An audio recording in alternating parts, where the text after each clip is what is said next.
बाहर बहुत ही तूफान आ रहा था। माला अपने घर आती है और उसे इतनी तूफान में बाहर ऐसी आती देखकर उसकी सास कमला उसे कहती है, अरे बहू, आज पत्ते लेने मत जा, बाहर कितनी तेज तूफान आ रहा है, तुझे कुछ हो जाता तो। माँ जी, अगर मैं पत्ते लेने न जाती तो हम लोग क्या पहनते? आप जानते हैं ना, हमारे आदिवासी समुदाय में हम पत्तों की पोशाक को ही पहनते हैं।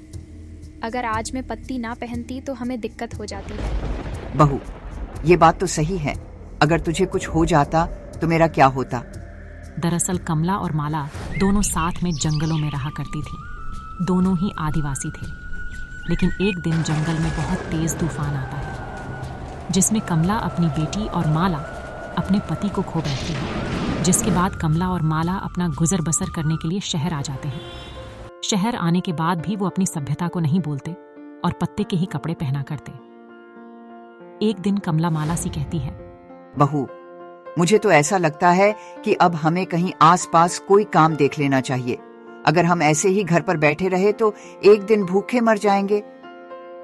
माँ जी, आप सही कह रही हैं, लेकिन हम दोनों ही पढ़े लिखे नहीं हैं। हम ऐसे में क्या काम करेंगे और हमें कौन ही काम देगा? बहू, मैं सोच रही हूँ कि हम दोनों को सिलाई आती है, तो क्यों ना हम बाजार से सस्ते कपड़े खरीद कर उन्हें सिलकर मार्केट में बेचने लगे, और इसी बहाने हमारी कुछ आमदनी हो जाएगी तो घर में चूल्हा जलेगा। अरे माँ जी, ये तरीका बहुत अच्छा है। मैं कल ही बाजार जाकर कुछ सस्ते कपड़े ले आती हूँ। हम दोनों उनसे बहुत सुंदर सुंदर ड्रेस बनाएंगे और फिर मैं उन्हें बाजार में जाकर दे जाऊंगी। माला अगले दिन अपने कुछ बचाए हुए पैसों को लेकर बाजार जाती है और बहुत सारी सस्ती कपड़े लेकर आती है, जिसके बाद वो उन्हें बाजार में बेचने चली जाती है। माला ने पत्तों का गाउन पहना हुआ था। उसे देखकर वहाँ बहुत ज्यादा भीड़ जमा हो जाती है, और जब उस भीड़ की नजर माला और कमला के सिले हुए कपड़े पर जाती तो उस भीड़ में से एक लड़की रीमा कहती है, कितनी सुंदर है ये ड्रेस, मुझ पर खूब अच्छी लगेगी। ये ड्रेस तो किसी ब्रांड डिजाइनर ड्रेस की तरह लग रही है। सुनो लड़की, मुझे ये ड्रेस पैक कर दो। जी ठीक है मैडम, अभी पैक कर देती हूँ। माला ने पत्तों की ड्रेस पहनी हुई थी और उसे देखकर बहुत से लोग उसकी तरफ आकर्षित हो रहे थे।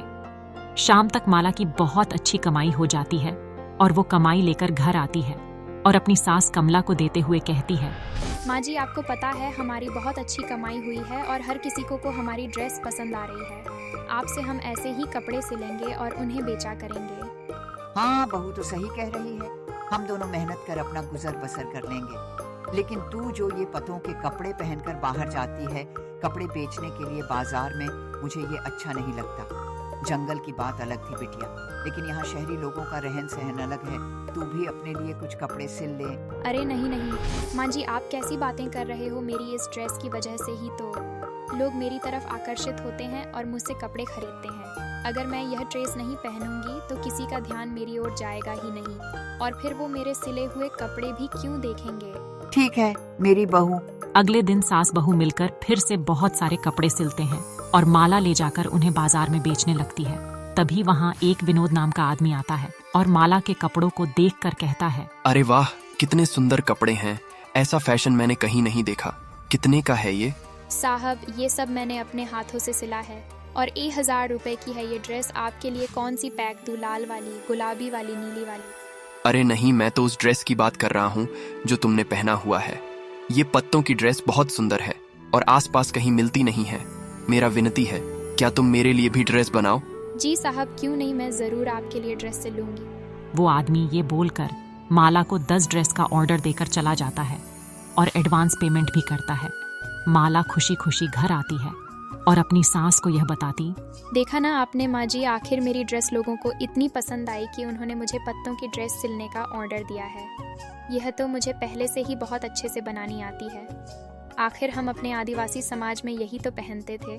ठीक है बहू, एक काम करते हैं तो, और मैं जल्दी से 10 ड्रेस सिलकर तैयार कर देते हैं। माला और कमला मिलकर 10 ड्रेस बनाकर तैयार कर देती है और विनोद को दे देती है। उसके बाद न ही विनोद उनके पास आता है और न ही विनोद की कोई खबर आती है। ये देखकर माला उदास हो जाती है और एक दिन अपनी सास कमला से बोलती है, माँ जी देखिए ना, कुछ सब दिन के बाद ऐसी कोई ऑर्डर ही नहीं आया। मुझे तो ऐसा लगा था कि कुछ दिन के बाद हमारी किस्मत बदल जाएगी, लेकिन वो साहब तो दोबारा दुकान पर ही नहीं आए। बहू तो चिंता मत कर, सब ठीक हो जाएगा। कमला माला को समझाती है और उसे दिलासा देती है, जिसके बाद माला रोज की तरह कपड़े खरीदती उन्हें सिलती और अपने पत्तों वाली ड्रेस को पहनकर बाजार में उन कपड़ों को बेचने जाती। एक दिन विनोद उसके दुकान पर फिर से आता है और माला ऐसे कहता है, माला, तुम्हारी ड्रेस लोगों को बहुत पसंद आई है, लेकिन वो बहुत ज्यादा अनकंफर्टेबल है। लोग ऐसे पत्ते पहनकर बाजार में घूम नहीं सकते, क्योंकि हर किसी में तुम्हारे जैसा कॉन्फिडेंट भी नहीं, और ये पत्ते की ड्रेस कुछ दिन में खराब भी हो जाती है। साहब, फिर हम अब क्या करेंगे? यही चिंता मुझे सता रही है माला की। आखिर ऐसा मैं क्या करूं जिससे यह पत्ते वाला फैशन लोगों तक जाए और लोग इसे पहनने में कंफर्टेबल भी हो। माला विनोद दोनों सोचने लगते हैं कि तभी माला के दिमाग में एक तरकीब आती है।